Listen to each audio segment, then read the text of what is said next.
নমস্কার, আমি কৃষ্ণনগর লোকসভা কেন্দ্রের তৃণমূল কংগ্রেসের সাংসদ মহুয়া মৈত্র বলছি।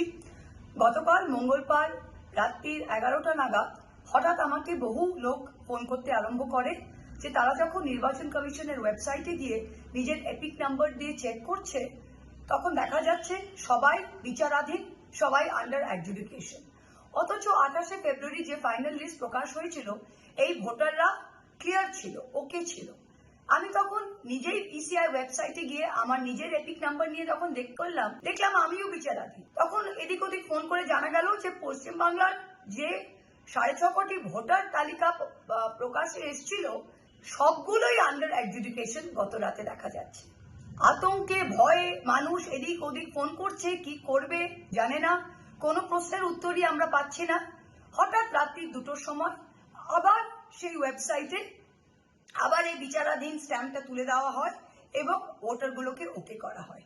তো আমি নির্বাচন কমিশন এবং নির্বাচন কমিশনার জ্ঞানেশ কুমারকে জিজ্ঞাসা করতে চাই যে আপনারা যে এই ওয়েবসাইটটা চালাচ্ছেন, এই যে সফটওয়্যারটা ইউজ করছেন, এটা তো আমাদের টাকায়, হাজারো কোটি টাকা ট্যাক্স পেয়ারদের টাকা নিয়ে আপনারা নির্বাচন কমিশন চালাচ্ছেন, আপনারা এই সফটওয়্যারটা ইউজ করছেন।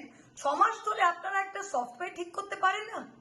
এই টেকনিক্যাল এরারের জন্য কত মানুষ ভয়ে আতঙ্কে তাদের কি অবস্থা হয়েছে।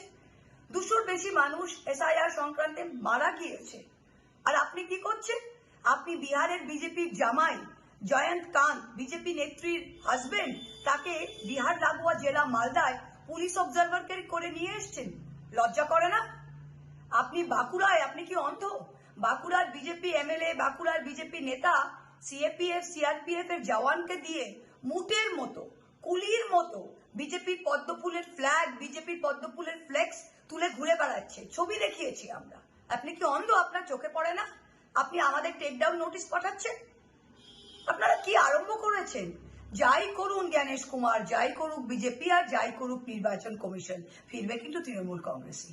নমস্কার।